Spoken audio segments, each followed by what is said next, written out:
ഗോവിന്ദേട്ടാ.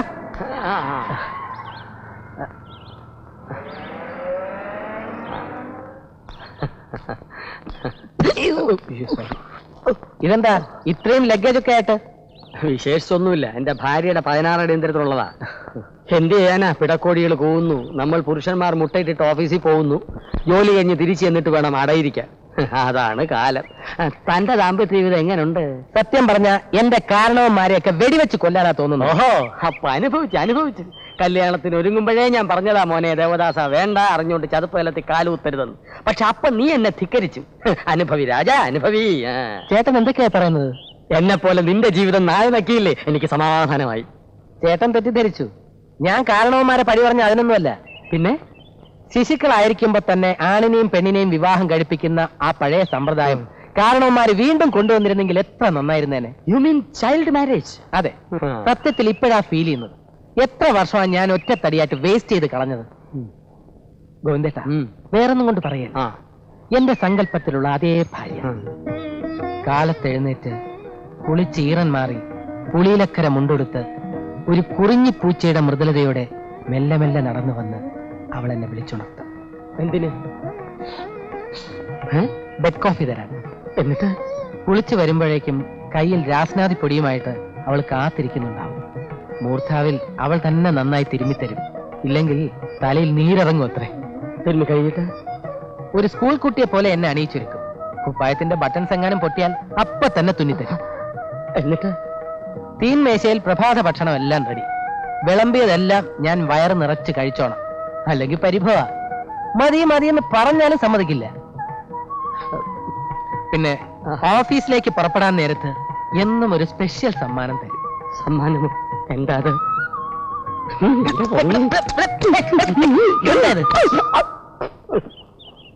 Sorry Devdas. ഭാര്യ തന്നെ എന്താ വിളിക്കാറ്? ഏട്ടാന്ന്, ചിലപ്പോ ദേവേട്ടാന്ന്. ഏട്ടൻ എന്താ വിളിക്കാറ്? കോന്താന്ന്. ചിലപ്പോ കുറച്ച് മയത്തിൽ കിഴങ്ങാന്ന്. എന്തായാലും ഞാനൊരു മനുഷ്യനാണെന്ന് അവൾ അംഗീകരിച്ച് ചെന്നിട്ടുണ്ട്. കൂടെ എടോ മനുഷ്യാന്ന് വിളിക്കാറുണ്ട്.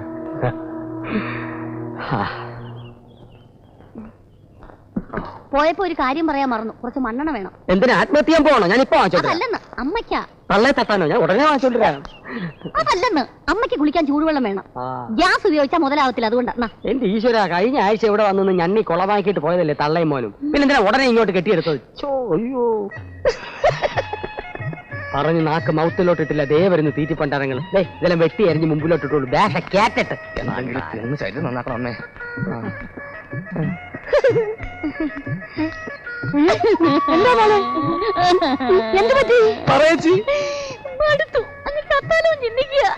അതിന് മാത്രം എന്താ ഉണ്ടായത്?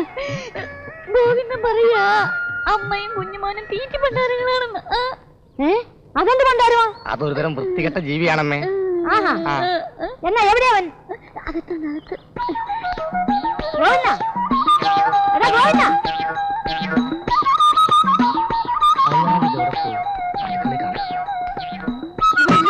ഇവിടെ കാണുമ്പോ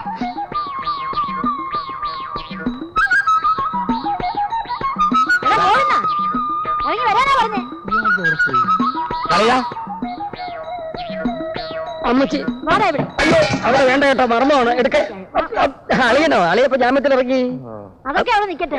നിന്റെ കേമത്തം കൊണ്ടാണ് എന്റെ മോളെ നിനക്ക് കെട്ടിച്ചു തന്നെന്ന് തോന്നുന്നുണ്ടോ? ആ കുരിശിനെ ചുമക്കാൻ മറ്റാരെയും കിട്ടില്ല എന്നറിഞ്ഞപ്പോ എന്റെ പടലേക്ക് കെട്ടിവെച്ചു. എവിടുന്നൊക്കെ അന്വേഷണം വന്നതാ?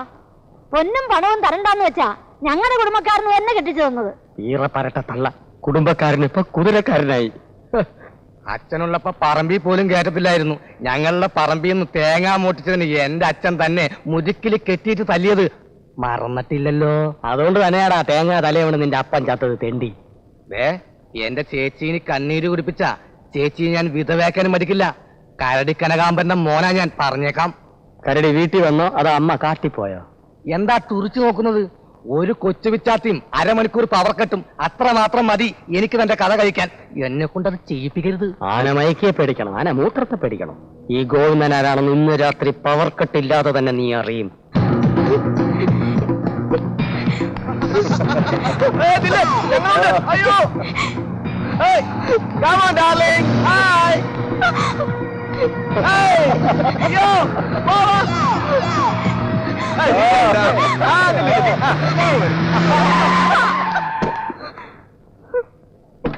എന്തായിരുന്നു കുറെ നേരം ഇവര് പുറകെ ശല്യം ചെയ്യുന്നു. കേറിക്കോളൂ, ഞാൻ ഹോസ്റ്റലിൽ ഡ്രോപ്പ് ചെയ്യാം. വേണ്ട സർ, ഇവിടെ തൊട്ടടുത്തല്ലേ. എന്നാല് നടന്നോളൂ.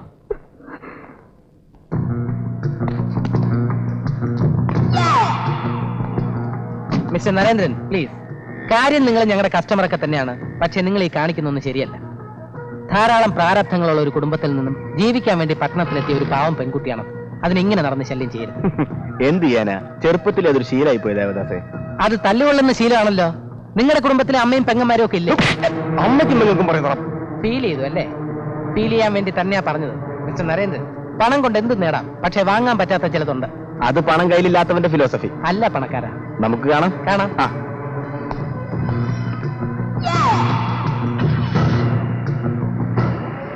ഞാനിപ്പോ എന്റെ സിസ്റ്ററുടെ വീട്ടിലുള്ള. അതെ അതെ, കുറച്ച് ദിവസം കൂടെ കാണും.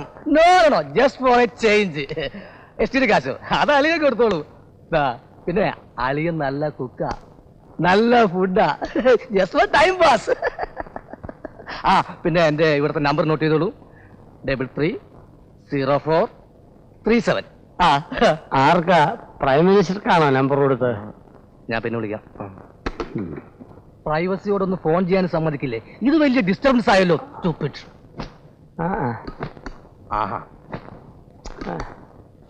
അളയത് സ്റ്റാർ ടി വി ആണ് ഇഷ്ടമല്ലേ? ഇതൊരു ശല്യമായല്ലോ. സ്പോർട്സ് മാഗസീനാണോ? അതെ, ഇയാൾക്ക് എന്താ വേണ്ടേ? നിന്നെ എന്നെയോ? നിന്നെ ഞാൻ കൊല്ലും. നീ എന്താടാ പറഞ്ഞത്? എന്നെ കൊല്ലാൻ ഒരു കൊച്ചു പിച്ചാത്തി പവർ കെട്ട് മതിയെന്നു. എനിക്ക് അതും വേണ്ടടാ. ഇച്ചി പരീക്ഷ. ഇന്ന് രാത്രി പവർ കെട്ടിന് മുമ്പ് നിന്നെ ഞാൻ തട്ടും. എന്നെ തല്ലിയല്ലേ? തല്ലുക മാത്രമല്ലടാ പുല്ലേ, ഉച്ചക്ക് എലിയെ കിട്ടിയതുപോലെ ഇങ്ങനെ അടിച്ചും കടിച്ചു പറിച്ചു മാന്തി ഒരര പരുവമാക്കിയിട്ടേ നിന്നെ ഞാൻ തിന്നുകൊള്ളടാ. എന്നീ കാളപ്പൂച്ചയെ രക്ഷിക്കണേ.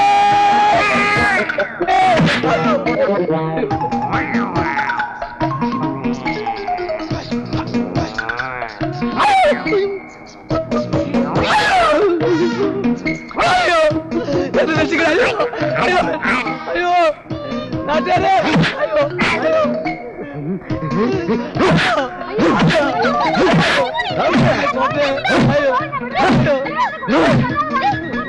പച്ചക്കളി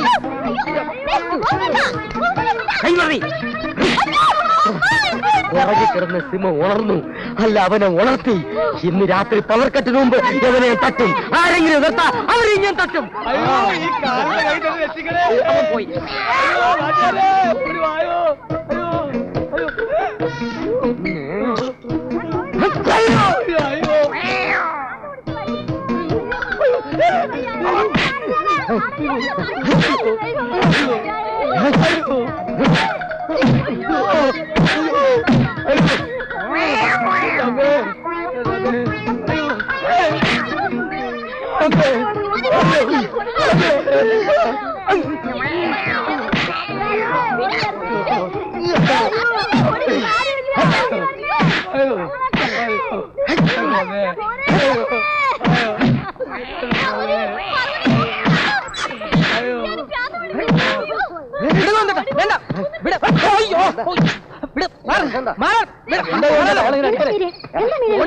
കൊല്ലും ഞാൻ.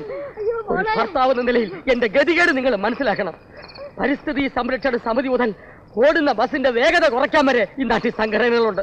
അടിച്ചമർത്തപ്പെട്ട ഒരു ഭർത്താവിന്റെ വികാരം മനസ്സിലാക്കി മനസ്സിനെ ആശ്വസിപ്പിക്കാൻ ഈ നാട്ടിൽ സംഘടനയില്ല, സമിതികളില്ല. ഉണ്ടാക്കാം സംഘടന ഉണ്ടാക്കാം. കാലത്താവട്ടെ. ഇപ്പൊ അകത്തോട്ട് കയറും. അകത്തോട്ട് കയറും. എനിക്കിപ്പൊ സംസാരിക്കണം. എന്നെ പോലെ തന്നെ കല്യാണം കഴിച്ച് ജീവിക്കുന്നവൻ അയ്യോനും ദേ നിൽക്കുന്നു ഐശ്വര്യ ദേവത മഹാലക്ഷ്മി. ഇവരെ ഞാൻ നമിക്കുന്നു. ദേ നിൽക്കുന്നു ശൂർപ്പണക, എവളെ ഞാൻ തൊഴിക്കുന്നു.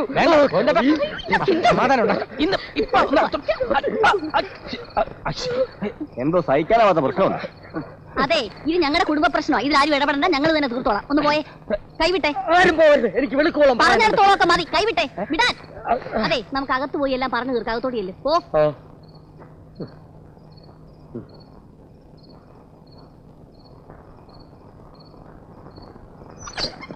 എന്തായിരുന്നു പ്രശ്നം? അമ്മ ഞാൻ പറയുന്ന ഒന്ന് കേക്ക്. വേണ്ട, ഇനി ഒന്നും പറയണ്ട. എന്ത് കഷ്ടം ഇത്. വേണ്ട, എനിക്കൊന്നും കേക്കണ്ട. ഞങ്ങൾ പോവാ. അവിടെ നിൽക്കാൻ ഇങ്ങനെ പേടിച്ചു പോയാലോ? എനിക്കൊരു ധൈര്യവും ഇല്ല. നീ ഓഫീസിൽ പോകുന്ന സമയത്തെങ്ങാനും ആ മഹാഭാവി എന്റെ മോന്റെ കഴുത്ത് ചരിച്ചു വന്നാലോ? അതിനെ ഇരുന്ന് ഉരുളി കമത്തിയും കിട്ടിയതായവനെ. വേണ്ട ചേച്ചി, പവർ കട്ടിൽ ലോഡ് ഷെഡ്യൂൾ ഇല്ലാത്ത എന്റെ നാട്ടിൽ ഞാൻ ധൈര്യപൂർവ്വം ജീവിച്ചോളാം. നോക്കണ കണ്ടില്ലേ, ആ മൂദേവിയ എല്ലാത്തിനും കാരണം. കൂടോത്രമോ മാരണമോ എന്ത് ചെയ്താലും ശരി, അവരുടെ കുടുംബം കലക്കിയാലേ നിനക്കിവിടെ സ്വസ്ഥത കിട്ടൂ. പറഞ്ഞേക്കാം. അമ്മ വരുന്നുണ്ടായോ? നാട്ടിലെത്തി നാണുവൈദ്യരെ കണ്ടിട്ട് വേണം മേലാസകരൊന്ന് ഒഴിയാൻ. വാടാ മോനെ, ഒരു വയസ്സ് അയക്കമ്മേ. അമ്മേ, അയ്യോ അയ്യോ.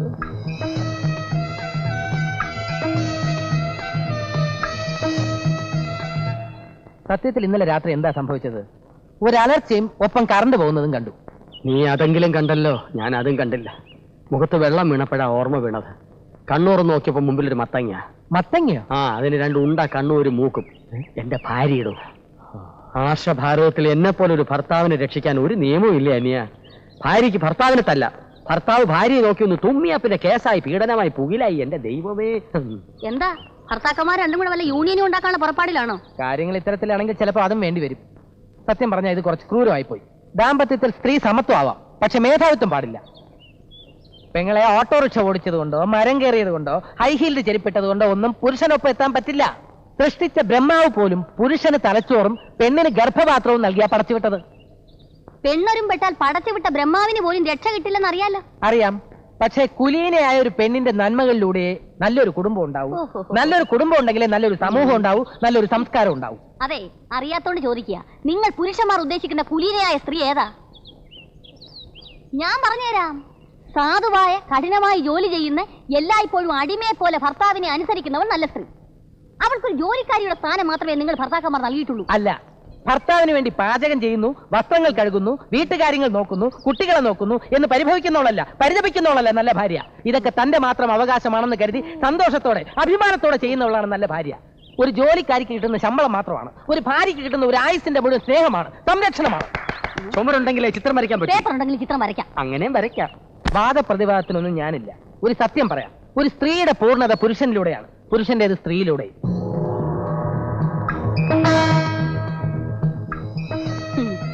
അയൽക്കാരാ, തന്റെ മാതൃകാ ദാമ്പത്യം താമസിയാതെ ഞാൻ കുളമാക്കി തരാം. അല്ലേ നീർച്ചയോ? പലപ്പോഴും കരുതും ഒന്നിങ്ങോട്ട് ഇറങ്ങണമെന്ന്. ഉടനെ വരും എന്തെങ്കിലും തലവേദന. ജോലി തിരക്കിനിടയിൽ എവിടെയാ സമയം? ചേച്ചി ഓഫീസിൽ പോയില്ലേ? ഇല്ല, ലീവ് എടുത്തു. കാലത്ത് എഴുന്നേറ്റപ്പോ ഒരു മടി. പിന്നെ സർക്കാർ ഉദ്യോഗസ്ഥ ആയതുകൊണ്ട് ഇങ്ങനെ ചില സൗകര്യങ്ങളൊക്കെ ഉണ്ടേ. ജോലിയൊക്കെ കഴിഞ്ഞോ? അതൊക്കെ 7 മണിക്ക് മുമ്പേ കഴിഞ്ഞു. അയ്യോ, 7 മണിക്കോ? അപ്പൊ എത്ര മണിക്ക് എഴുന്നേക്കും? 4:30. 5 മണിക്ക് ദേവേട്ടന് ബെഡ് കോഫി ശീലമല്ല, ശീലിപ്പിച്ചു അല്ലേ? ഞാനും അങ്ങനെയൊക്കെ ആയിരുന്നേ. എന്നും അതിരാവിലെ എഴുന്നേക്കും, എന്നിട്ട് ഭർത്താവിന്റെ പാദം തൊട്ട് വർണ്ണിക്കും. ഒരു ദിവസമേ എനിക്ക് തീരെ വയ്യാത്തോണ്ട് ഞാൻ അല്പം ഒന്ന് ഉറങ്ങിപ്പോയേ.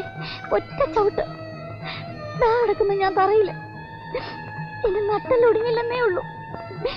ഞാൻ കെഞ്ചി പറഞ്ഞു, ചേട്ടാ എനിക്ക് തീരെ വയ്യ, ഇന്ന് ഒരു ദിവസത്തേക്ക് ഞാൻ റെസ്റ്റ് എടുത്തോട്ടെ എന്ന്. കേട്ടില്ല. ഒക്കെ എന്റെ അഭിനയാത്രേ. കിട്ടി പടേ പടേ പടേ പടേന്ന് മുതുകത്ത്. അയ്യോ, ഞാൻ വേദന കൊണ്ട് പൊളഞ്ഞുപോയി. എന്നിട്ടെന്താ, വയ്യാത്ത ഞാൻ അടുക്കളയിൽ ചെന്ന് ബെഡ് കോഫി ഇട്ട് കൊടുക്കേണ്ടി വന്നു. ഇത്രയ്ക്കും ദുഷ്ടനോ? അവരെ കുറ്റം പറഞ്ഞിട്ട് കാര്യമില്ല. വേണ്ടാത്ത ശീലങ്ങളൊക്കെ ശീലിപ്പിച്ചാൽ അവർക്കൊരു അവകാശമായിട്ട് തോന്നും. നമ്മൾ തന്നെ അവരെ ദുഷ്ടന്മാരാക്കുന്നത്. ഞാനൊന്ന് സേണായി നിന്നപ്പോ എല്ലാം മാറി. ഇപ്പൊ എന്റെ ഭർത്താവ് ബെഡ് കോഫിയുമായി എന്റെ മുന്നിലെത്തും. അത്ഭുതം തോന്നുന്നല്ലേ? നാളെ രാവിലെ ബെഡ് കോഫി കൊടുക്കാൻ വയ്യെന്ന് പറഞ്ഞൊന്ന് കിടന്നേ, അപ്പോഴറിയാം ഭർത്താവിന്റെ മട്ടും ഭാവും. ഇക്കാര്യത്തിൽ എല്ലാരും കണക്കാ. ഒന്നുമില്ലെങ്കിലും കുട്ടിയേക്കാൾ 5-6 കൂടുതലുണ്ടവളാണ് ഈ ചേച്ചി. വിഷപ്പാമ്പിനെ നമ്പാം, വേണമെങ്കിൽ കടിക്കണ പട്ടിയെ വാങ്ങാം. പക്ഷേ ഭർത്താവെന്ന് പറയുന്ന ഈ വർഗത്തെ മാത്രം വിശ്വസിക്കാൻ പറ്റത്തില്ല. ഇത് അനുഭവത്തിന്ന് പറയുന്നതാണ് എന്റെ കുട്ടി. നമ്മളൊന്ന് താഴ്ന്നു കൊടുത്താൽ മതി, അപ്പൊ തലേ കയറും. പിന്നെ മുതുകിലിരുന്നുള്ള ഭരണം, അതോടെ നമ്മുടെ ജന്മപാഴ്. അമ്മ പെങ്ങന്മാരില്ലാത്ത കുട്ടിയല്ലേ, ആ സ്ഥാനത്ത് നിന്നാ മീര ചേച്ചി പറയുന്നത്. നാളെ രാവിലെ ചുമ്മാ ഒന്ന് പരീക്ഷിച്ചു നോക്കിയേ, അപ്പോഴറിയാം ഭർത്താവിന്റെ തനി നിറം. എന്നാ ഞാൻ ഇറങ്ങട്ടെ. All the best.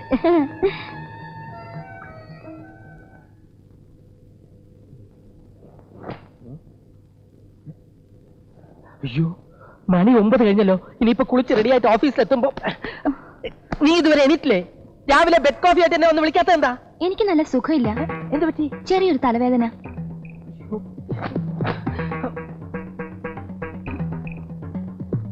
ദേഷ്യപ്പെട്ടായിരിക്കും പോയത്. അപ്പൊ ചേച്ചി പറഞ്ഞത് ശരിയാ. അസുഖല്ലേ, എന്താ എങ്ങനെയാ എന്നൊരു വാക്ക് ചോദിച്ചോ?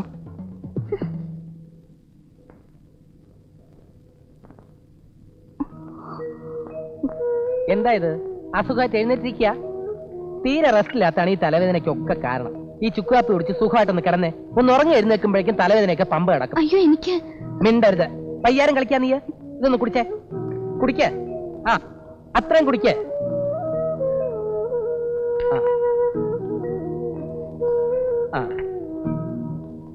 അയ്യോ, ഇത് വെറും ചുക്കാപ്പി സ്നേഹം. അസുഖമെന്ന് കേട്ടപ്പോ തോന്നിയ ഒരു സിമ്പതി. ഭക്ഷണം ഉണ്ടാക്കാൻ വയ്യെന്നൊന്ന് പറഞ്ഞു നോക്ക്, അപ്പോഴറിയാം തനി സ്വരൂപം. കുട്ടിക്ക് തോന്നും എന്തിനാ ഇതൊക്കെ പറയുന്നത്. ഒക്കെ കുട്ടിയുടെ നല്ല ഭാവിക്ക് വേണ്ടിയാ. എന്നെപ്പോലൊരു അനുഭവം എന്റെ കുട്ടിക്കുണ്ടാകരുത്. അമ്മ പെങ്ങന്മാരില്ലാത്ത കുട്ടിയല്ലേ, ആ സ്ഥാനത്ത് നിന്നാ ഞാൻ ഉപദേശിക്കുന്നത്. ഇനി എല്ലാം മോടെ കയ്യിലാണ്. All the best. പാറു, ഞാൻ ക്ലബിലോട്ട് പോവുക. ഊണ് റെഡി ആവുമ്പോഴേക്കും മടങ്ങിയെത്തും. എനിക്കിന്ന് ഭക്ഷണം ഉണ്ടാക്കാൻ വയ്യ. എന്ത് പറ്റി? വയ്യാന്ന് വെച്ചാ വയ്യ, അത്ര തന്നെ. അസുഖം വല്ലതും? അല്ല, മടുത്തു. മടുത്തെങ്കിലേ ഒരു ചേഞ്ചിന് വേണ്ടി ഞാൻ ഇന്ന് ഭക്ഷണം ഉണ്ടാക്കാം. അയ്യോ, അത് വേണ്ട. അതൊന്നും പറഞ്ഞാൽ ശരിയാവില്ല. പിന്നെ വല്ലപ്പോഴും ഭാര്യ സമരം പ്രഖ്യാപിച്ചാൽ അതിനെ അതിജീവിക്കാൻ ഒരു എക്സ്പീരിയൻസ് വേണമല്ലോ. ആ, വെള്ളരിക്ക, പടവലങ്ങ, അപ്പൊ സാമ്പാർ ഓക്കെ. വെണ്ടയ്ക്ക, കൈപ്പയ്ക്ക, അപ്പൊ തോരൻ റെഡി. 10 മിനിറ്റിനകം വിഭവസമൃദ്ധമായ ഒരു സദ്യ ഞാൻ എന്റെ ഭാര്യയ്ക്ക് ഒരുക്കി തരുന്നതാണ്.